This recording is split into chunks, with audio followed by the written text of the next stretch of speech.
ඉසිවර සහන ජ්‍යොතිෂ සේවය හා සම්බන්ධ වුණ ඔබ සියලු දෙනාටම ලබන්නා වූ 2021 වර්ෂය සුබම සුබ නව වසරක් වේවා කියලා ප්‍රාර්ථනා කරනවා ඔබ සියලු දෙනාටම ආයුබෝවන්. ඉසිවර සහන ජ්‍යොතිෂ සේවය වසර ගණනාවක් පුරාවටම ඔබට විවිධ වූ වැඩසටහන් ජ්‍යොතිෂමය වශයෙන් ඔබගේ ජීවිතවලට වැදගත් කියන බොහොම වටිනා කියන කාරණාවන් සම්බන්ධයෙන් දැනුවත් කරන්න යෙදුණා. ඉතින් අප සමග මේ වර්ෂ ගණනාවක් පුරා රැඳී සිටපු ඒ වගේම අපට අදහස් දක්වපු ඒ සියලු දෙනාටම බොහොම ස්තුතිවන්ත වෙනවා මේ අලුත් වර්ෂයක් ආරම්භ වෙන මේ මොහොතේ. ඉතින් මේ වෙලාවේ සූදානම් වෙන්නේ 2021 වර්ෂය ලබන්නා වූ මේ අලුත් අවුරුද්ද ලග්න 12න් ඉපදුණු ඔබට ඔබගේ ලග්නයට අදාළව ඉතාමත් සවිස්තරාත්මක ලග්න පලාපල විස්තරයක් ගෙනෙන්නට තමයි සූදානම් වෙන්නේ. මම මේ වීඩියෝ එක දීර්ඝ වෙන නිසා ලග්නෙන් ලග්නෙට වෙන වෙනම තමයි මේ වීඩියෝ අන්තර්ජාලයට YouTube එකට මුදහරින්න අදහස් කරන්නේ. මම දාන අනික මේ වීඩියෝ වලට යටින් link එකක් දානවා. ඒ link එකෙන් ඔබට තෝරා ගන්නට පුළුවන්. comments තීරුවේ සහ description එකෙන් ඔබට තෝරා ගන්න පුළුවන් ඔබගේ ලග්නට අදාළව වීඩියෝ එක මොකක්ද කියන එක අනිකුත් වීඩියෝ බලන්න පුළුවන්. ඒ සියලුම වැඩසටහන් මෙතෙක් කාලයක් අපි දාපු සියලුම වැඩසටහන් ඔබට යහරා බලා ගැනීමේ හැකියාවක් පවතිනවා. ඉතින් 2021 වර්ෂය කියලා කියන්නේ සුවිශේෂී වර්ෂයක් බවට පත් වෙනවා. ඉතින් ලෝකයේම දරුණු වසංගත තත්යකට මුහුණ පාලා සිටින වේලාවක තමයි මේ වර්ෂය ආරම්භ වෙන්නේ. ඉතින් අභියෝගාත්මක වර්ෂයක් හැටියට තමයි 2021 වර්ෂය මම හඳුන්වන්නේ ජ්‍යොතිෂ විද්‍යාත්මකට කාරණාවන් එක්ක. ඉතින් මුළු ලෝකයේටම බොහොම අභියෝගාත්මක කාල පරිච්ඡේදයක් බවට පත් වෙනවා විතරක් නෙවෙයි සබහා දහමත් එක්ක ගැටෙමින් අපිට බොහොම අභියෝගාත්මකව සමන්ගේ ජීවිතයේ කටයුතු කාරණාවන් බොහොම කල්පනාකාරීව බුද්ධියට මුල් තැන දීලා කටයුතු කරන්න ඕන වර්ෂයක් හැටියට තමයි 2021 වර්ෂය හඳුන්වන්නට පුළුවන්කම තියෙන. ඉතින් ඔබ දැනටමත් ඔබ සැලසුම් කරලා ඇති. ඉතින් ඔබගේ ගොඩාක් බලාපොරොත්තු ඔබ තියාගෙන ඉන්න නම් අලුත් වර්ෂය පිළිබඳව ඔය බිඳ ගන්නට එපා කිසිම හේතුවක් නිසා. ඉතින් අභියෝග එන තරමට තමයි ජීවිතයක් සුන්දර වෙන්නේ. අභියෝග එන තරමට තමයි අභියෝග මැදින් යන ගමන තමයි බොහොම ලස්සන වෙන්නේ. ඉතින් ඕනම ජීවිතයකට අභියෝග ප්‍රශ්න ගැටලු එක්ක තමයි ඒ ජීවිත අපට ගත කරන්න සිද්ධ වෙන්නේ. ඉතින් ජෝතිෂය තුලින් අපි උත්සාහ කරන්නේ ඔබට පැමිණෙන මේ සාමාන්‍ය ජීවිතයේදී මුහුණ පාන්නට සිද්ධ වෙන මේ ගැටලු අභියෝග කල්ැතිව හඳුනාගෙන ඒවා පෙන්වුම් කරලා දීලා ඔබට මෙන්න මේ වගේ කාල පරිච්ඡේදය තුල මෙන්න මේ වගේ කාරණාවන් තමයි ඔබට වැඩිපුර සිද්ධ වෙන්නේ. මේ වගේ හොඳ වෙන්න පුළුවන්, මේ වගේ නරක වෙන්න පුළුවන් කියන කාරණාවන් පිළිබඳව දැනුවත් කිරීම තුළ ඔබට යම් අදහසක් ගන්න පුළුවන්. ඔබ කරන්ට ඉන්න දේවල් කොහොමද සැලසුම් කරගන්නට ඕන කියන එක. එකෙන් අදහස් වෙන්නේ නෑ ඔබ මේ දේවල් නොක් කරන්න එපා කියන එක. අපි හිතමු යම් කිසි බරපතල ඒ රාෂ්ට්‍රික අපලයක් තියෙන කෙනෙකුට ඒ අවුරුද්ද නිකම්ම ගෙවලා දාන එක අපි අනුමත කරන්නේ නැහැ කිසිසේත්ම. මොකද ජීවත් වෙන්න යම් දෙයක් මිනිසුන් කරන්න ඕන. මොකද ඔබගේ ජීවිතේ බොහොම අපේ ආයුෂ බොහොම පොඩි කාලයක් අපි ජීවත් වෙන්නේ. ඉතින් මේ කෙටි කාලය තුළ නිකරුණේ අපල කියලා ඉවර වෙලා කාලය නිකරුණේ ගත කරලා දැම්මොත් එහෙනම් අපිට ජීවිතේ අපිට කරන්න තියෙන අපේ බලාපොරොත්තු අපිට කරන්න තියෙන සේවය සමාජයට රටට ලෝකයට අපිට දෙන්න ඕන දේවල් ටික අපිට කරගන්න ඕන ටික අපිට කරගන්න කාලයක් නැතුව යනවා. ඉතින් අපේ ඉලක්ක වලට ළඟා වෙන්න බැරුව යනවා. ඉතින් ඒ නිසා මොනතරම් අභියෝගාවක් මොනතරම් ප්‍රශ්න තිබුණත් මොනතරම් අපලයි කියලා කිව්වත් ඔබගේ ඉලක්කය ඔබ අමතක කරන්න එපා. ඔබගේ ජයග්‍රහණය ඔබගේ අරමුණ ඉෂ්ට වෙනතුරු ඔබ අනිවාර්යයෙන්ම උත්සාහවන්තව ක්‍රියා කළ යුතුයි. ඉතින් ජ්‍යොතිෂය තුල අපි මේ ඔබට පෙන්වලා දෙන්නේ ඔබ නිකරුණේ නැත්තම් මේ අපල කියලා ඉවර වෙලා ඔබ අකර්මණ්‍ය කිරීමක් නෙවෙයි. ඒ උත්සාහය තුල තමයි ගොඩක් දේවල් සාර්ථක කරගන්න සිද්ධ වෙන්නේ. ඉතින් ලොකු අභියෝග එනවා ඔබගේ රැකියාවන් වලට, ව්‍යාපාරයන් වලට, ඒ වගේම වෙනත් කටයුතු කාරණාවන් වලට බාධාකාරී තත්ත්වයන් එන්න පුළුවන්. ඉතින් මේ සියලු දේවල් මැඩගෙන බොහොම උත්සාහයෙන් බුද්ධිමත්ව දුරදිග බලලා වැඩ කිරීම තුළ බොහොම හොඳින් සාර්ථකත්වයක් ගත කරගන්න පුළුවන්. ඉතින් මේ පලාපල විස්තර අපි මම ජ්‍යොතිෂය සම්බන්ධව මගේ වීඩියෝස් බලපු කොට දෙනෙක් දන්නවා කොයිතරම් සාධාරණ විදිහට කොයිතරම් සත්‍ය නැත්නම් විද්‍යාත්මක විදිහට ඒ කරුණු කාරණාවන් ඔබට පෙන්වලා දීලා තියෙනවද කියන එක. ඉතින් ඒ සත්‍යතාවයේ එහි බලපු අය දන්නවා. ඉතින් මම මේ පලාපල ඔබට ගෙන එන්නේ බොහොම වගකීමක් සහිතව සහ ජ්‍යොතිෂ සිද්ධාන්ත වලට අනුකූලව මේ සියලු දේවල් ප්‍රකාශ කරන්නේ. විශේෂයෙන් උතන තවත් කාරණයක් කියන්නට ඕන. ඔබගේ යන මහා දසා, අන්තර දසා, විදසා තත්ත්වයන් අනුව තමයි ඔබගේ බලාපල වෙනස් වෙන්නේ. ඉතින් ඔබට ඔබගේ ලග්නයට අදාළව සුභ ග්‍රහයන්, අසුභ ග්‍රහයන්, යෝගකාරක ග්‍රහයන්, බාධක ග්‍රහයන් කවුද කියලා මම කියනවා ඔබගේ ලග්නයට අදාළව. ඉතින් මේ දේවල් තමයි සඳහන් කරන්නේ. 2021 වර්ෂයේදී ඔබ මේ ලග්න පලාපල ගෙන එන්නට සූදානම් වෙන වෙලාවෙ ඉතින් එහෙම සාවධානව ඔබ අහලෙට වෙලා බොහොම හොඳින් මේ දේවල් ශ්‍රවණය කරලා ඉතින් ඔබගේ ජීවිතේ යම් දෙයක් අරගෙන ඔබ හොඳින් ජීවිතේ සාර්ථක කරගන්න උත්සාහ කරන්න. ඒක තමයි අපේ එකම බලාපොරොත්තුව. ඉතින් ඔබට මෙතෙන් සිට බලන්න ඔබගේ ලග්නයට අදාළව ඒ ලග්න පලාපල මොනවද කියන එක. ඉතින් මේෂ ලග්න සිට මීන ලග්නය දක්වා ලග්න 12ටම අදාළ පලාපල මම අරගෙන එනවා. එහෙමනම් බලමු මෙතෙන් සිට ඒ ලග්න 12න් උපදින ඔබට මේ 2021 වර්ෂය කොයි වගේ ප්‍රතිඵලයක්ද ඔබේ ලග්නයට අනුභව කරන්න කියන එක. මිථුන ලග්නයෙන් උපන් ඔබගේ කේන්ද්‍ර සටහනේ 2021 වර්ෂය ආරම්භ වෙනකොට ග්‍රහීන් ගෝචර වෙන විදිය බලමු. ඔබට ඔබගේ තිරයෙන් ස්ක්‍රීන් එකෙන් ඔබට බලා ගන්න පුළුවන් මේ කේන්ද්‍ර සටහන කොහොමද 2021 අවුරුද්ද ලබනකොටම ග්‍රහීන් ගෝචර වෙන්නේ කියන එක. ඔබගේ දෙවැනි භාවය ධනස්ථානය තුල කටක රාශිය අධිපති සඳු ශ්‍රේෂ්ඨව ගමන් කරනවා. ඒ වගේම 3 4 5 කියන කොටුවල ග්‍රහයින් පිහිටන්නේ නැහැ. කේතු සිකුරු සමග යෝගව 6 වෙනි භාවය තුල ගෝචර වෙනවා. ඔබට ඊ타මාත්ම සුබම ඵල දෙන ග්‍රහය තමයි සිකුරු ග්‍රහයා මිථුන ලග්නෙන් උපන් ඔබට ඔහු 6 වෙනි භාවය තුල ගෝචර වෙනවා.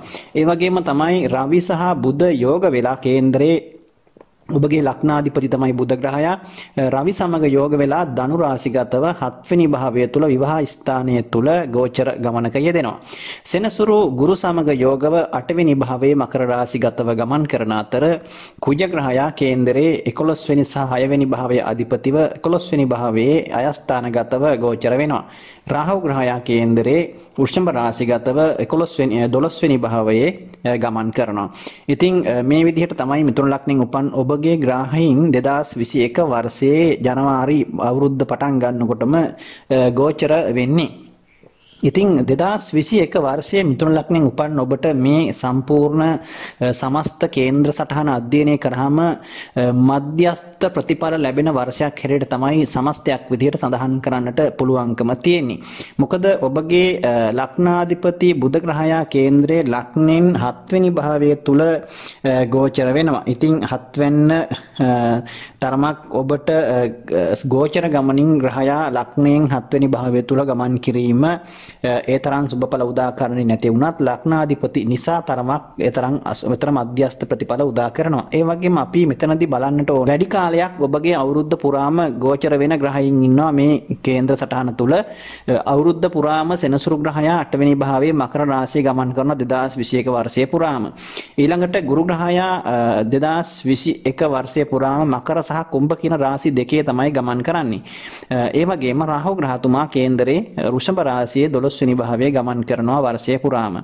ඉතින් ඔබට 2021 වර්ෂය මකර ලග්නෙන් මකර රාශිගතව සෙනසුරු ගමන් කරන මිථුන ලග්නෙන් උපන් ඔබට 2021 වර්ෂය තුල මම සඳහන් කරා සෙනසුරු ග්‍රහයා වර්ෂයේ පුරාම 8 වෙනි භාවයේ තුල මකර රාශියේ ගෝචර ගමනක යෙදෙනවා. ඉතින් ඔබට සෙනසුරු කියලා කියන්නේ ඔබගේ කේන්ද්‍රයේ 8 වැන්න සහ 9 වැනි භාවය අධිපති ග්‍රහයා. ඒ වගේම තමයි 9 වැන්න කියලා කියන්නේ ඔබගේ පුණ්‍ය ස්ථානය, භාග්‍ය ස්ථානය. ඉතින් භාග්‍ය ස්ථානාධිපති සෙනසුරු 8 වෙනි භාවයේ ගෝචර වීම ඔබට අෂ්ටම ඒරාෂ්ටක තත්ත්වය උදා කරත් සෙනසුරු කියලා කියන්නේ ඔබගේ කේන්ද්‍රයට සුබඵල උදා කරන යෝගකාරක ග්‍රහයෙක් විදිහට ක්‍රියාත්මක වෙනවා. මිත්‍ර ග්‍රහයෙක් විදිහට ක්‍රියාත්මක වෙනවා. සුබ ග්‍රහයෙක් විදිහට ක්‍රියාත්මක වෙනවා. ඒ නිසා ඒරාෂ්ටක අපල තත්ත්වය වුණත් ඔබට ලොකුවට බලපෑමක් ඇති කරන්නේ නැහැ. නමුත් ඔබට යම් ආකාරයක වාසනාව කියන එක තරමක් යටපත් වෙන්නට පුළුවන් කාල සීමාවක්. මොකද ගුරු සමග යෝගව විශේෂයෙන් වර්ෂයේ මුල් කාල සීමාව අප්‍රේල් මාසයේ දක්වා ගත වෙන කාලය ඔබට තරමක් ඔබගේ වාසනාවන්ත භාවය තරමක් අඩු කරනවා වගේම ඔබට තරමක් උත්සාහයේ තරමට ප්‍රතිඵල නොලැබෙන තත්ත්වයක් උදා වෙන්නට පුළුවන් අප්‍රේල් මාසයේ දක්වා ගත වෙන කාල සීමාව. මොකද ඔබගේ ගුරු ග්‍රහයාත් කේන්දරේ බාධක ග්‍රහයා බවට පත් වෙලා 7 සහ 10 අධිපති වෙලා කේන්දරේ 8 වෙනි භාවය තුල ගමන් කරනවා. ඒ නිසා කරන කියන කටයුතු වලට තරමක් බාධා කටයුතු අනිවාර්යයෙන්ම සිද්ධ වෙන්න පුළුවන්. විශේෂයෙන්ම රැකියාවේ කරනවා නම් රැකියා ව්‍යාපාර කටයුතු වලට තරමක් වැඩිපුර මහන්සි වෙන්නට සිද්ධ වෙන්න පුළුවන්. ඒ වගේම තමයි රැකියා ව්‍යාපාර කටයුතු වෙනුවෙන් තරමක් ඔබට මුදල් හදල් වියදම් කරන්නට සහ ඒ වෙනුවෙන් සමහර විට කරන මුදල් වියදම් කරලා සමහර විට ඔබට ඒ දේවල් සමහර විට පියවා ගන්නට තරමක් අපහසු තත්ත්වයන් ඇති වෙන්න පුළුවන්. ඒ නිසා මහා පරිමාණ ආයෝජන වලට ඔබ යනවා නම් තරමක් සැලකිලිමත් වෙන්නට ඕන මේ වර්ෂය තුල. වර්ෂයේ මුල් භාගය තුල තරමක් ඒ බලාපොරොත්තු වෙන තරම් ඒ ආදායම් තත්ත්වේ නොලැබීම මත ඒ දේවල් තරමක් ඔබට මානසික වශයෙන් පීඩාකාරී විදිහට බලපාන්න පුළුවන්. තරමක් ගෙවා ගන්නට අපහසු වෙන්නට පුළුවන් තරමක්. ඒ නිසා ණය ගනුදෙනු වලට වගේ ඔබ පැටලෙන්න හිතන් ඉන්නවා නම් තරමක් දෙපාරක් හිතනවා නම් හොඳයි. ඒ නිසා කොහොම වුණත් අප්‍රේල් මාසේ පහු වෙනකන් ඔබට තරමක් මේ තත්ත්වය බලපාන නිසා මුදල් හදල් සම්බන්ධ කටයුතු සහ රැකියා ව්‍යාපාර ආයෝජන කටයුතු සම්බන්ධව තරමක් සැලකිලිමත් වෙන්නට කියලා මම මතක් කරනවා.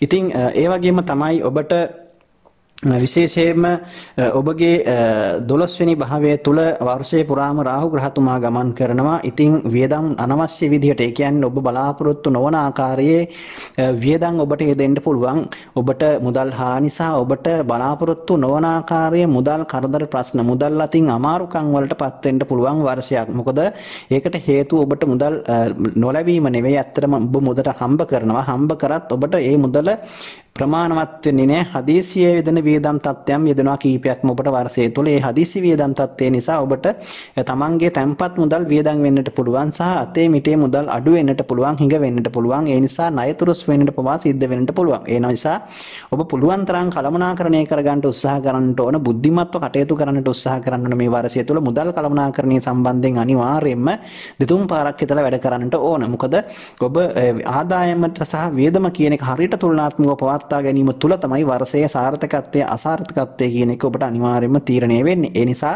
මුදල් සම්බන්ධව ඔබ අනිවාර්යයෙන්ම දෙතුන් පාරක් හිතලා තීරණ ගන්න. ආයෝජන වලට යනවා නම් ඒ වගේම මුදල් යොදවලා කරන කටයුතු වලදීත් අනිවාර්යයෙන්ම සැලකිලිමත් වෙන්නට ඕන. මොකද ඔබට ඒ හා සම්බන්ධව ඔබට ටිකක් අපහසුතාවයන් වලට මුහුණ දෙන්නට සිද්ධ වෙන නිසා. ඉතින් කොහොම වුණත් ඔබ බලාපොරොත්තු නොවන විදිහේ වේදම් ඒ වගේ දේවල් යෙදෙන්නට ඉඩ කඩක් තියෙනවා. බලාපොරොත්තු නොවන ආකාරයට ඔබට ඒ වගේ තමන්ගේ තැන්පත් ධනය අඩු වෙන්නට හේතු කාරණාවන් යෙදෙන්නට පුළුවන්. ඉතින් ඒ වගේම තමයි ඔබ පරිස්සම් වෙන්නට ඕන. ඔබ රැකියා ස්ථානය තුළ ව්‍යාපාර කටයුතු කරනකොට හෝ තමන්ගේ එදිනදා කටයුතු වලදී තරමක් තමන්ගේ කලබලකාරීත්වය සහ කල්පනාව නැතිකම තුළ පුංචි අනතුරු කරදර කරගන්නටත් ඉඩ කඩක් තියෙනවා. නිසා ඔබ වාහන පදවන කෙනෙක් නම් බොහොම කල්පනාවෙන් වාහන පදවන්න. ඉතින් ඒ නිසා වාහනවල සහ ඒ දේවල් ගමන් කරනකොට බොහොම බුද්ධිමත්ව බොහොම කල්පනාවෙන් කටයුතු කරන්න ඕන. මොකද ඔබට ඒ කල්පනාව නැතිකම සහ ඒ ඔබගේ නොසලකිලිමත් භාවය නිසා පුංචි අනතුරු වුණත් සමහර විට ලොකු අනතුරක් වුණත් වෙන්නට පුළුවන්. මේක නොසලකා හැරියොත් එහෙම. ඒ නිසා ඔබ වාහන පදවන කෙනෙක් නම් විශේෂයෙන් ඒ වගේම අවදානම් සහගත රැකියා කටයුතු වල යෙදලා ඉන්න කෙනෙක් නම් අනිවාර්යයෙන්ම පරිස්සම් වෙන්නට ඕන. වර්ෂයේ පුරාම මේ தත්ත්වය ක්‍රියාත්මක වෙන නිසා ඔබ අනිවාර්යෙන් අනතුරු වලින් විශේෂයෙන් විදුලියෙන්, ගින්නෙන්, ඒ වගේම වාහන අනතුරු වලින් ඔබ වඩාත් ප්‍රවේශම් වෙන්නට උත්සාහ කරන්න ඕන. ඉතින් ඒ වගේ දේවල් ඔබ ගැන වඩා සැලකිලිමත් වෙන්න මම මේ දේවල් මතක් කරන්නේ. ඔබ බය කරන්නවත් වෙන කොටවත් නේ අවුරුද්ද පටන් ගන්නකොට මොන්න අපලයි කියලා කියනවා කියලා හිතන්න එපා. ඔබගේ වැඩි හොඳට තමයි වැඩි පරිස්සම ඇති කරන්න තමයි මේ දේවල් කියන්නේ. ඉතින් ඔබට මේම දෙයක් නොකිය මම හොඳ විතරක් කියලා ඉවරලා මේවා නොකිය ඔබ පස්සේ දෙයක් වුණාට පස්සේ ඔබ ඔබට යහපව අපිට කියනවා ඔබ ඔන්න මේ වගේ දේවල් අපිට කිව්වේ නෑ හොඳමයි කිව්වේ. ඉතින් මෙහෙම දේවල් කියලා තිබ්බනම් අපි පරිස්සම් වෙනවා නේද කියලා. ඉතින් ඒ නිසයි මේ කියන්නේ. ඉතින් ඒ දේවල් ඔබට කියන්නේ ඔබ ඒවා කිසිම දෙයක් නොකර ගෙදරට වෙලා ඉන්න කියන එක නෙවෙයි මේ කියන්නේ. ඔබ මේ දේවල් දැනගෙන කටයුතු කරන්න කියන එකයි මේ කියන්නේ. ඉතින් එහෙම දැනගෙන කටයුතු කිරීම තුළ ඔබ පරිස්සම් වෙනවා. පරිස්සම් වීම තුළ ඔබගේ ජීවිතයත් සුරක්ෂිත වෙනවා වගේම ඔබට ඔබගේ කටයුතු පහසුවෙන් කරදරයක් නැතිව වෙන්න තියෙන අපහසුතාවයන් වළක්වාගෙන කරගැනීමේ හැකියාවක් ඇති වෙනවා. ඉතින් ආර්ථික තත්ත්වය ඔය වගේ තමයි. ඉතින් අප්‍රේල් වලින් පස්සේ ඔබගේ ආයෝජන කටයුතු වල ව්‍යාපාර කටයුතු වලට තරමක් සහනශීලී කාලයක් උදා වෙන නිසා එතනින් පසු කාල සීමාව ඔබට සාමාන්‍ය විදිහට ඔබගේ ආර්ථික තත්ත්වය පවත්වාගෙන යෑමේ හැකියාව පවතිනවා. ඉතින් ඒ වගේම තමයි ඔබගේ විවාහය සම්බන්ධව කතා කරනකොට ඔබගේ 7 අධිපති වෙන්නේ ගුරු ග්‍රහතුමන්. ගුරු ග්‍රහතුමාගේ අවුරුද්ද පුරාම මම සඳහන් කරා ඔබගේ කේන්දරේ නීචව 8 වෙනි භාවය තුල මකර රාශිගතව ගමන් කරනවා වගේම 9 වෙනි භාවය තුලත් කුම්භ රාශිගතවත් ගමන් කරනවා. විශේෂයෙන්ම ගුරු කියලා කියන්නේ ඔබගේ කේන්දරේ බාධක ග්‍රහයක්. ඉතින් ඔබට විවාහ අපේක්ෂාවෙන් ඉන්න කෙනෙක් නම් අප්‍රේල් මාසයෙන් පසු කාල සීමාව තුළ ඔබට මංගල යෝග ක්‍රියාත්මක වෙනවා. ඉතින් අප්‍රේල් මාසයෙන් පසුව ඔබට ඔබගේ විවාහ කටයුතු සාර්ථක කර ගැනීමේ හැකියාවක් පවතිනවා. ඉතින් ඒ වගේම තමයි ප්‍රේම සම්බන්ධතා වගේ දේවල් ඔබ පවත්වාගෙන යනවා නම් විශේෂයෙන් ඔබට ඔබගේ පස්වැන්න ආධිපති වෙන සිකුරු ග්‍රහතුමන් කේන්දරේ පස්වෙනි භාවය තුළ පහාධිපති වෙලා 6 වෙනි භාවය තුළ කේතුත් සමග තමයි ගෝචර වෙන්නේ. ඉතින් 6 වෙනි භාවය කියලා කියන්නේ කේන්දරේ සතුරු ස්ථානය. ඉතින් ඔබට තමන්ගේ සහකරුවා හෝ සහකාරිය වෙනුවෙන් නැත්නම් විවාහක බිරිඳ හෝ ස්වාමියා වෙනුවෙන් ඔබට යම් ආකාරයක කැපකිරීමක් මුදල් හදල් වියදම් කරන්නට ඔවුන් වෙනුවෙන් වෙහෙස මහන්සි වෙන්නට සිද්ධ වෙන්නට පුළුවන්. එහෙම නැත්නම් ඔබට ඔබගේ සහකරුවා හෝ සහකාරිය වෙනුවෙන් අනවශ්‍ය විදියට මුදල් හදල් වියදම් වෙන්නට ඉඩ කඩක් තියෙනවා. ඒ නිසා ඒ ගැන සැලකිලිමත් වෙන්නට ඕන. සමහර විට රැවටීම් වලට වංචාවන් වලට උනත් අහු වෙන්න පුළුවන්. ඒ කියන්නේ සමහර ප්‍රේම සබඳතා ඇති වෙලා අපිට සමහර විට එන කාරණාත් එක්කත් අපිට මේවා පැහැදිලි වෙනවා.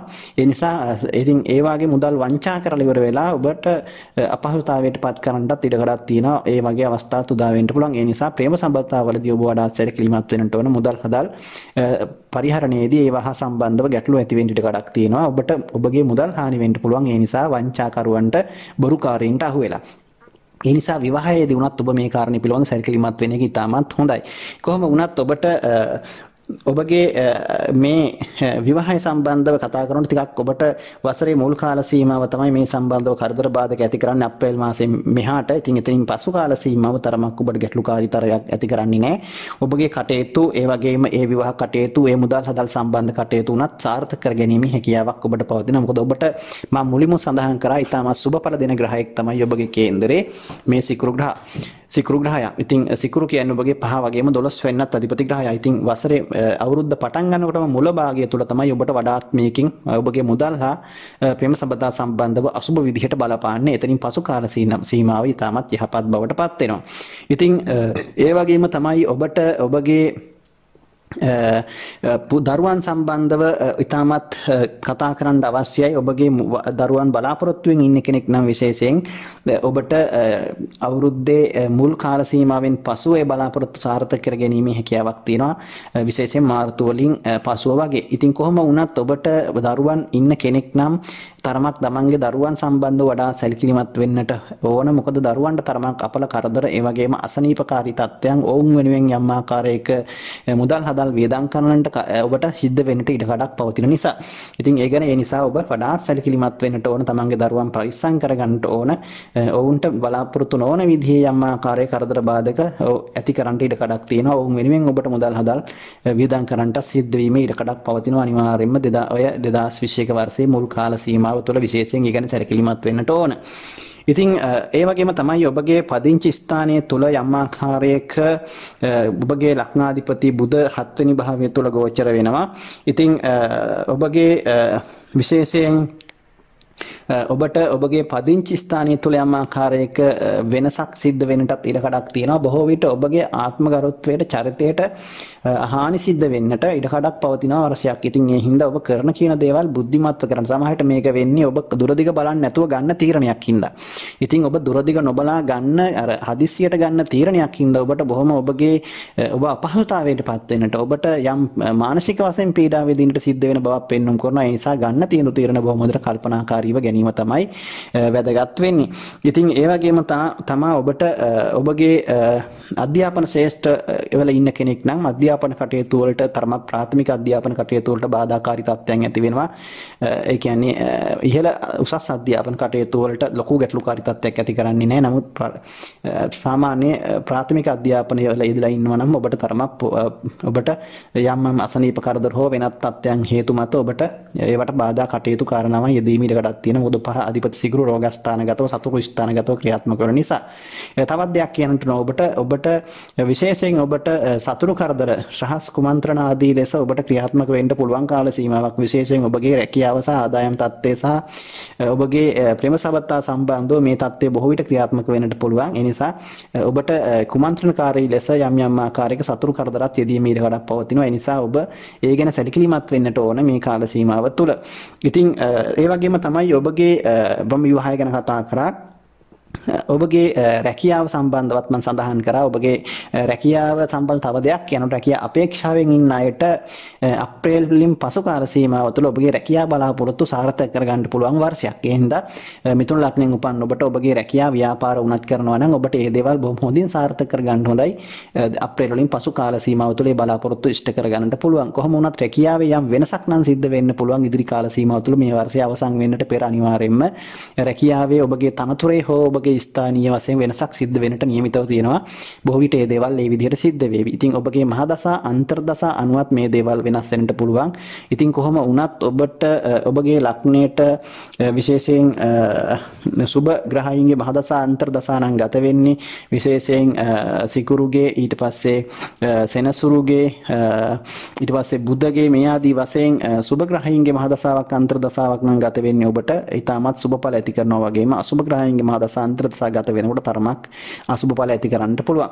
ඉතින් මේ අසුබඵල වැඩි වෙන්නට පුළුවන්. ඉතින් ඒ බවත් මතක තියාගන්නට ඕනි. ඉතින් ඒ වගේම තමයි කේතු ග්‍රහතුමා ඔබගේ කේන්ද්‍ර සටහන තුල ගෝචර වෙන්නේ 6 වෙනි භාවය තුල.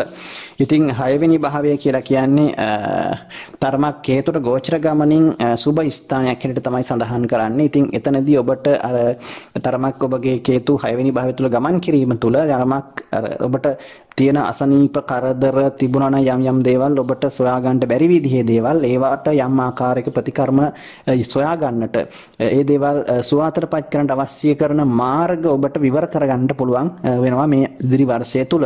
ඉතින් ඒ නිසා ඒ ගැනත් සැලකිලිමත් වෙන එක හොඳයි. ඉතින් ඒ වගේම තමයි ඔබගේ මම සඳහන් කරා ආදායම් තත්ත්වය ඊට පස්සේ ඔබගේ සාමාන්‍ය ජීවිතයේ කල්ක්‍රියාවන් පිළිබඳව කතා කරනකොට බොහොම බුද්ධිමත්ව තීන්දුව తీරන ගත යුතු වර්ෂයක් හැටියට මම සඳහන් කරනවා 2021 වර්ෂය ඔබ බොහොම හොඳින් කරන කියන කටයුතු බොහොම සිහි බුද්ධියෙන් යුතුව හොඳට හොයලා බලලා බොහොම කල්පනාවෙන් ගන්න තීන්දුව తీරන ගන්න කියලා මම ඔබට මතක් කරනවා. එහෙම වුණොත් ඔබට වෙන්න තියෙන බොහෝ අපහසුතාවයන් වළක්වා ගන්නට පුළුවන්කමක් තියෙනවා. ඉතින් කොහොම වුණත් විදේශගත වීම සහ විදේශ සම්බන්ධ කටයුතු වලට ඔබ යෙදින් ඉන්න බලාපොරොත්තු වෙන කෙනෙක් නම් ඒ කටයුතු සාර්ථක කරගන්න පුළුවන්කමක් තියෙනවා. ඔබට විදේශගත වීමේ හැකියාවක් තියෙනවා. 2021 වර්ෂය තුලේ බලාපොරොත්තු ඉෂ්ට කරගන්න පුළුවන්කමක් තියෙනවා. කොහොම වුණත් පදිංචි වෙනස් කිරීම කරන්න හිතන් ඉන්නවා නම් ඒ දේවලුත් සාර්ථක කරගන්න පුළුවන් වර්ෂයක්. ඉතින් කොහොම වුණත් ඔබට ඔබගේ ආදායම වේදම තුලනාත්මකව පවත්වාගෙන යෑමට හැකි වර්ෂයක් හැටියට මම සඳහන් කරන හැබැයි ඒක තීරණය වෙන්නේ ඔබගේ ගන්න තීන්දුව తీරන සහ බුද්ධිමත් භාවය මතමයි. මොකද ඔබ මට හිතෙනවා අනවශ්‍ය විදිහට බලෙන් කරදර පටව ගන්න පුළුවන්. මොකද හේතුව ඔබට අර එක දෙයක් කරනකොට තව දෙයක් ගැන කල්පනා වෙන නිසා. මොකද එක දෙයක් ගැන කරන ගමන් තව දෙයක් ගැන හිතලා අර ඔක්කොම එක ගොඩේ පටලවාගෙන එකක්වත් හරි විදිහට කරගන්න බැරුව ප්‍රශ්න ගොඩක හිර වෙන්න එපා කියන එක මම ඔබට මතක් කරනවා. ඒ නිසා කරන කියන දේවල් මම එකකේ බුද්ධිමත්ව කරන්න. ඒ දේවල් බොහොම හොඳින් සාර්ථකව ඔබට එහෙම වුණොත් එහෙම ඉවර කරගන්න පුළුවන් වේවි. ඉතින් මේ දේවල් තමයි මිථුන ලග්නෙන් උපන් ඔබට 2021 වර්ෂය තුළ සඳහන් කරන්න තියෙන මම හිතන්නේ අවශ්‍ය සියලුම කාරණාවන් සඳහන් කරා. තවත් මට විශේෂයෙන් සඳහන් කරන්න තියෙන ඔබගේ ඉඩකඩම් සහ යාන වාහන සම්බන්ධව විශේෂයෙන් ඔබ වාහනයක් මිලදී ගන්න හිතන් ඉන්නවා නම් 2021 වර්ෂයේ මුල් භාගය අතහැරලා 6 වෙනි මාසේ නැත්නම් අප්‍රේල් මාසෙන් ජූනි මාසෙන් පසුව වගේ කාල සීමාව තුළ මේ දේවල් සාර්ථක කරගන්න පුළුවන්. ඉඩකඩම් ගන්න දෙන වලටත් ඒ කාල සීමාව තමයි වඩා යහපත් වෙන්නේ. අයස්ථානාධිපති අයස්ථානගත වීමම හිතේ සහනීය මුදල් හදා ලැබීම සම්බන්ධව ඔබට සන්තෝෂ වෙන්න සතුටු වෙන්න පුළුවන් වර්ෂයේ මුල් භාගය තුල. ඉතින් ඒ වුණත් ඔබ ඒ ලැබීම් එක්කම ඔබ වියදම් පැත්ත පාලනය කරගන්නට ඕන කියන එක මම ඔය සඳහන් කරේ. මොකද ඔබට හිතෙන්න පුළුවන් ඒක හැමදාම තියෙනවා කියලා. නමුත් එහෙම නැහැ. ඒවා වෙනස් වෙන්න පුළුවන්. හදිස්සි වියදම් ඔබට එකපාරටම යෙදිලා ඔබට කරදර වෙන්නට මානසික අසහනකාරී තත්ත්වයන් ඇති වෙන්න ඉඩ කඩක් පවතින නිසා මම කිව්වේ තුලනාත්මකව අයවැය පවත්වා ගන්න කියලා. කොහොම වුණත් ආදායම් තත්ත්වය හොඳයි. ඔබට වර්ෂය පුරාම සාමාන්‍ය තත්ත්වයක පවත්වා ගන්නට පුළුවන්කම තියෙනවා. හොඳ තත්ත්වයක පවත්වා ගන්නට පුළුවන්කම තියෙනවා. ඥාති හිත මිත්‍රාදීන් සමග සම්බන්ධතා හොඳට ගොඩනගෙන බවක් තමයි පෙන්눔 කරන්නේ. උන් සමගත් හොඳ යහපත් සම්බන්ධතා පවත්වා ගන්න පුළුවන්. කොහොම වුණත් ඔබගේ වැඩිමාල් සහෝදරයන්ට තරමක් අපලකාරී තත්ත්වයක් ඇති කරනවා. ඔවුන්ට තරමක් ආදායම් තත්ත්වය සහ ඔවුන්ගේ තරමක් සතුරු කරදර මේ ආදී ප්‍රශ්න වලට මුහුණ දෙන්න පුළුවන්. ඔබගේ වැඩිමහල් සහෝදර සහෝදරියන් ඉන්නවා නම් ඔවුන්ට තරමක් මේ කාල සීමාව තරමක් අවුරුද්දේ මුල් කාල සීමාව විශේෂයෙන් අපලකාරී තත්ත්වයක් කරදර බාධක ඇතිවීම ඉඩ කඩක් පවතිනවා. ඉතින් මේ දේවල් මම හිතන්නේ ඔබට ඉතාමත් වැදගත් වේවි. ওই දේවල් තමයි විශේෂ සඳහන් කරන්න තියෙන කරුණු. ඉතින් ඔබගේ මහදසා අන්තර්දසා විදසා තත්ත්ව අනුව උප්පත්ති කේන්ද්‍රය ග්‍රහ පීඨීම් සහ ග්‍රහ යෝග අනුව මේ දේවල් වෙනස් වෙන්නට පුළුවන්. නමුත් පොදුවේ ওই සියලු කාරණාවන් ඔබට බලපානවා. ඔබගේ උපන් වේලාවට අනුව තමයි මේ සියලු දේවල් නිසියාකාරව ඔබට පරීක්ෂා කර ගැනීම හැකියාව පවතින්නේ. ඉතින් කොහොම වුණත් මේ දේවල් ඔබ හිතට අරගෙන ඔබේ ජීවිතයේ ඒ දුර්ලභතාවයන් මගහරවාගෙන ඔබගේ ඉදිරි අනාගතයේ ඔබ මොහොතින් සාර්ථක 2021 වර්ෂයේ ජයග්‍රාහී වර්ෂයක් බවට පත් කර ගන්න ඔබ උත්සාහයෙන් උනන්දුවෙන් කටයුතු කරන්න. ඔබට ඒ සඳහා සුබ ප්‍රාර්ථනා කරනවා. ඔබට ඉතාමත් වාසනාවන්ත සුබම සුබ නව වසරක් ප්‍රාර්ථනා කරනවා.